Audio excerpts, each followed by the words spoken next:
I, 25 female, and my husband, 27, have a daughter, now toddler. She was my parents' first grandchild.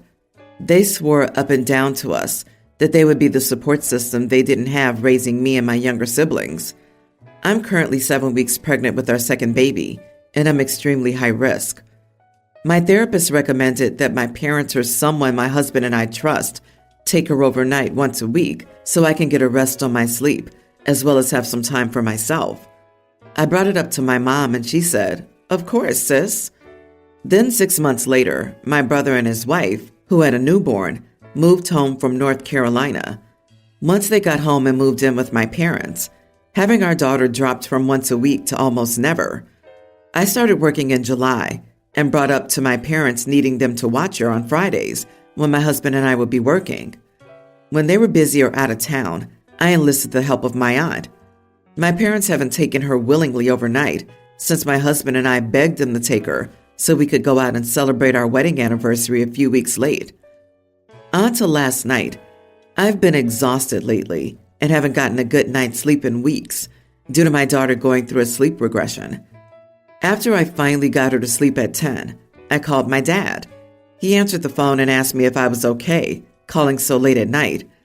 I just broke down crying and begging them to take our daughter for the following night because I was so exhausted and just really needed a break. Long story short, he told me I was trying to take his time to get things done around their house, and I got even more upset. I hung up the phone after telling him to forget it, and I didn't need their help. 5 minutes later, he called me and pretty much told me to suck it up, that I needed to learn how to manage my time better, especially with another baby on the way. So I exploded and told them that if they weren't willing to be the support system they promised, then I'd stop asking for their help, and I'd just ask my aunt. If they decided they had time in their schedule, they could call me, and we'll see if the timing works for my husband and me. I said it's not my job to make sure my children's grandparents are in their lives. If it's important to you, you guys will make the time for them.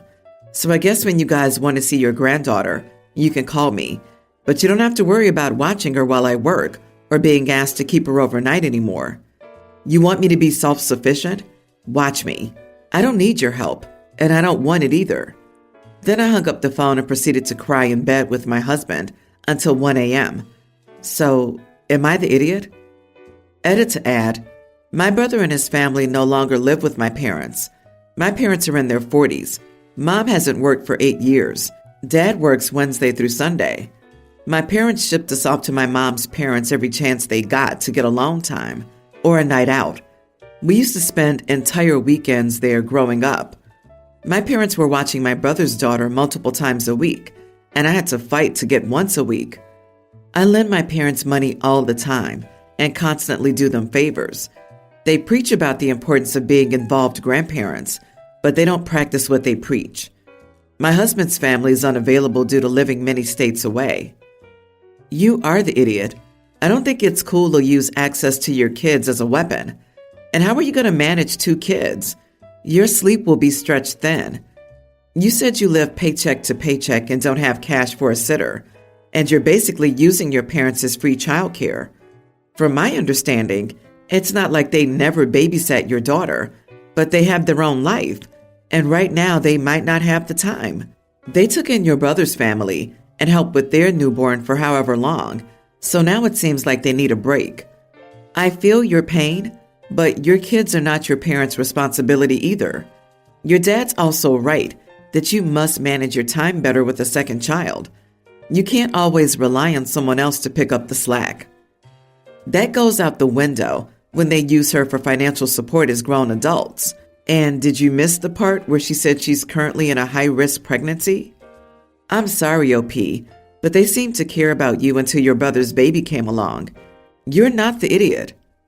Oh, good God, stop giving them money. Use it for childcare. Stop doing the favors. You need to conserve your energy.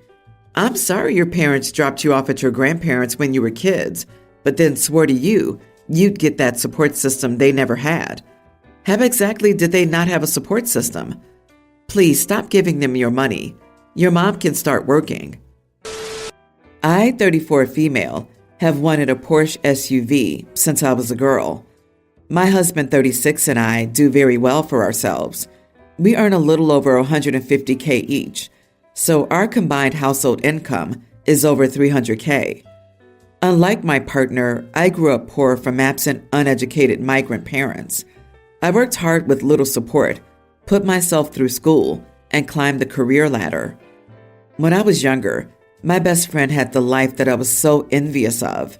Loving parents, a warm home, and security. I aspired to be like her mom, a gorgeous woman who openly loved her kids and was active in their lives. She also drove a Porsche, as did many other wealthy soccer moms. It became the thing I wanted to have since, the made-it item. I'm not a materialistic person. I don't own or care for luxury brands. I don't gamble. My dad continuously lost the family savings, do drugs, or have money pit hobbies. I currently drive a 1999 Toyota that refuses to die, while my husband drives a sports car he bought for around $70K before we met. When we married, I brought about $60K more into the relationship. Our finances are completely combined, and we're lucky we don't need to think or worry about finances. Besides our home, which is fully offset, we have no other debts. We're expecting our first child and are looking into buying an SUV and replacing my death trap. He's a car person and I'm not. I want to buy a Porsche while he's firmly against it, despite knowing my reasons. These are his reasons. 1. You're paying for the brand. I know. 2. Other cars in that price range offer way more features. 3. It doesn't even compare to what's on the market in terms of tech, safety, and inclusions. 4. It doesn't have a lot of room or boot space. 5. It doesn't offer a comfortable driving experience. There are more reasons, but those are the main ones. He's happy to support us in buying a car within that price range, his preference being a Volvo or Lexus. I understand his reasons are valid and know my desire for this car is emotionally driven. I don't even care if it's secondhand, but he's also strongly against this. I deserve this one materialistic thing my heart wants and that I've worked so hard to be in a position to afford. So before I potentially do something irreversibly, am I the idiot if I put my foot down, telling him that I'm buying this car and go to the dealership and buy it myself without his agreement? I edited to add that it would be an SUV, ideally the Cayenne, but I would be happy if it was the Macan. As a car guy, I'll say you are the idiot. You are pretty open about this just being something you want, to be like a friend's mom you once knew. That's not a great argument to buy any luxury item, let alone a Porsche. Whatever price you've seen on the website isn't even close to the end price you'll get to once you spec out the car, and nobody buys the base model. It's going to depreciate so much harder off the lot, and when the new wears off and things start failing out of warranty, you'll both have to deal with the consequences. He's trying to give you options, and your logic of, I want it because I want it, doesn't ring true to me on this large of a purchase. It's not a you purchase when it's this big. It involves you both. I make over $150K and drive a VW. Yeah, I want a Porsche, but it's not smart. Maybe at 50 plus. By the way, check the insurance price on the car. It'll come as a shock. And the cost of servicing it. And they're expecting. Like, hello? Kids are going to get that messy. And if they get sick, imagine cleaning throw up or diarrhea. It sounds like someone really isn't thinking things through. Honey, I hear you want it. You've worked hard and can afford it. If it's important to you and meets your family's growing needs, explain it to your husband, but don't go buy one on a whim. My wife and I have been together for 15 years, and we've been married for 11. Our life is generally great. We have 2 small kids, both of whom we adore. We agree on all the big things in life: finances, politics, spirituality, how to raise our children, etc. We're not loaded by any means, but we live comfortably enough. We have a house in a great neighborhood, can pay all our bills, and have money left over to do fun things. I feel bad even complaining because I know that compared to a lot of folks, we have it made. But the physical spark in our relationship is essentially non-existent. My wife has gained a significant amount of weight since she had our first child 5 years ago. I'm not talking 25, 30, or even 50 pounds. I'm talking probably 100 to 150. It's affecting our relationship deeply. I've almost grown resentful that she no longer considers taking care of herself a priority, nor does she care about her appearance. I've tried having very gentle conversations about the topic. She is, of course, sensitive to the subject, so I'm sure not to abuse her with words, call her fat, etc. The most I've said is that I wish the physical part of our relationship was different, and that I feel that my attraction for her has dwindled. Yes, I realize there's no nice way to say this. I really tried my best to say it as softly as I could, while still making sure she understood how I felt. She took this very personally and wanted to turn it around on me by saying that she's not going to raise her daughter to be conscious of her body, feel wrong about how she looks, etc. She's a good person and a good mom. She works very hard, probably to a fault, and I think she's at her limit of managing stress between work, raising a family, etc. I want to encourage her to try to get healthy, but she's not interested in engaging in the conversation. She says she's always struggled with weight, and no diets, etc. have ever worked for her. I've been with her long enough to know she's capable of doing anything she sets her mind to. So it's frustrating to see that she just straight up refuses to engage here. I'm almost positive she's afraid to fail somehow. As an aside, a few years ago, I was unhappy with how I looked and felt.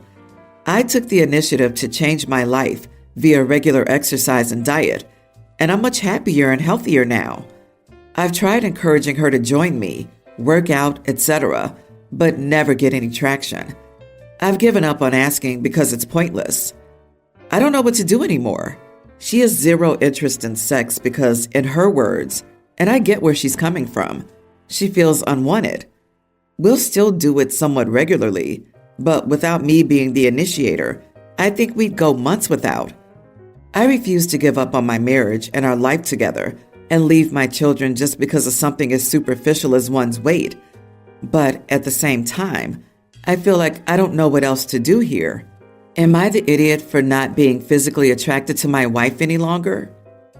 She took this very personally and started to gaslight me, saying she's not going to raise her daughter to be conscious of her body, etc.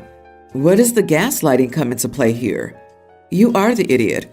She probably doesn't prioritize her looks anymore because she can't. Maintaining work, a household, and children already takes up her time. Having children ruins your body. A lot of women don't want to carry children for this exact reason. It costs to bring life into this world. There's a difference between being body positive and content with yourself and justifying not taking care of yourself. She cannot use that excuse of being a role model to her kid because teaching your kids not to care for themselves is not a goal. You teach kids to eat healthy and be active, not to let yourself suffer low self-esteem over things in your control. Not the idiot. Everything else aside, 150 pounds is an entire human's worth of extra weight. I'm not sure many people would still be attracted to their SO if they literally doubled in size. Intimate life and relationship dynamic aside, your wife can't possibly be healthy and needs to take steps toward losing weight and getting healthy again if she ever wants to get the same enjoyment out of life as she used to. Not to mention, to live a long, healthy life, be there for her family, and watch your kids grow up. At this point, your wife needs medical attention. This is not normal postpartum weight gain. Everything else pertaining to this situation should be taken up with a marriage counselor. My husband and I have 5 kids: Elena, 25, Michael, 24, Maya, 23, Andrew, 20, and Emma, teen. My husband was never the most involved father. He would take the kids out for fun outings now and then, but that was about it. He left the rest to me. Our older 4 are all great people. Elena's in med school, Michael's an electrician, Maya's a nurse, and Andrew is pre-med. They were all pretty easy kids. They've done some stupid crap. Elena vaped for about a month. Michael snuck out to see his girlfriend, Maya never did her homework, and Andrew got into several fights. They all still had good grades, were well liked by their teachers, and were overall good people. Emma is, and has always been, completely different from her siblings. She was kicked out of her first preschool, regularly suspended from her elementary and middle school, wasn't allowed to go on school field trips because of her behavior issues, and her elementary and middle school forced us to get an assessment on her twice and take her to see a behavioral specialist, or else she'd be expelled. She's at a public high school now and sees the school psychologist, but is still in trouble so often that I'm on a first-name basis with the dean at her school.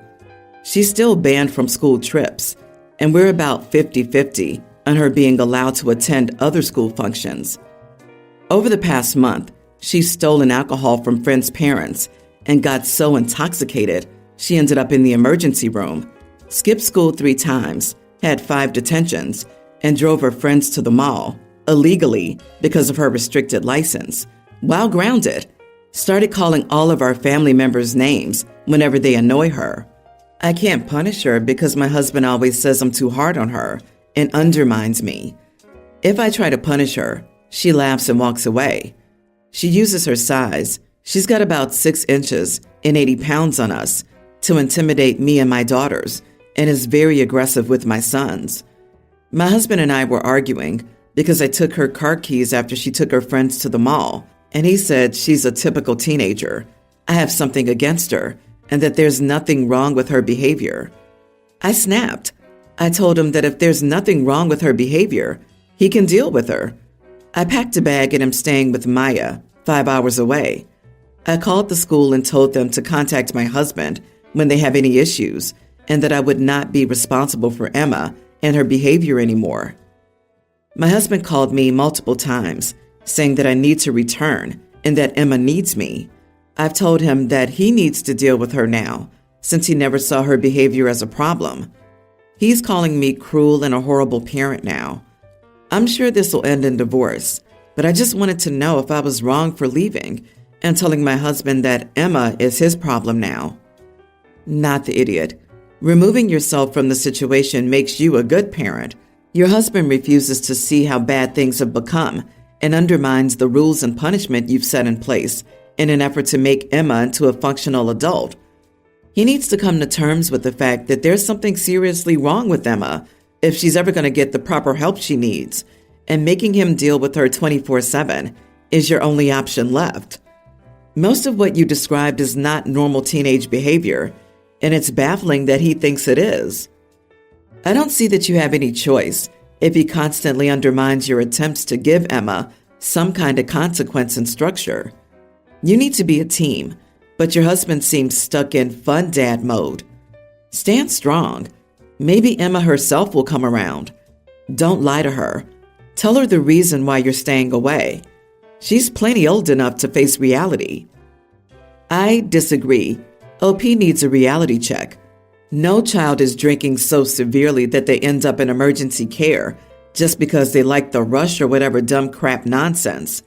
This girl is troubled, and given that it started early on, I'm highly concerned that it was a reaction to something rather than just acting bad just because. Kids aren't born bad. Either medical, physical, social, or emotional things have occurred to lead to these behaviors, and it sounds like you've given up on trying to figure out what that might be. Your husband is an idiot for making excuses for her behavior. However, he's still supporting her and loving her unconditionally, so at least he has that going, but neither of you is helping her. Step up as a parent, now.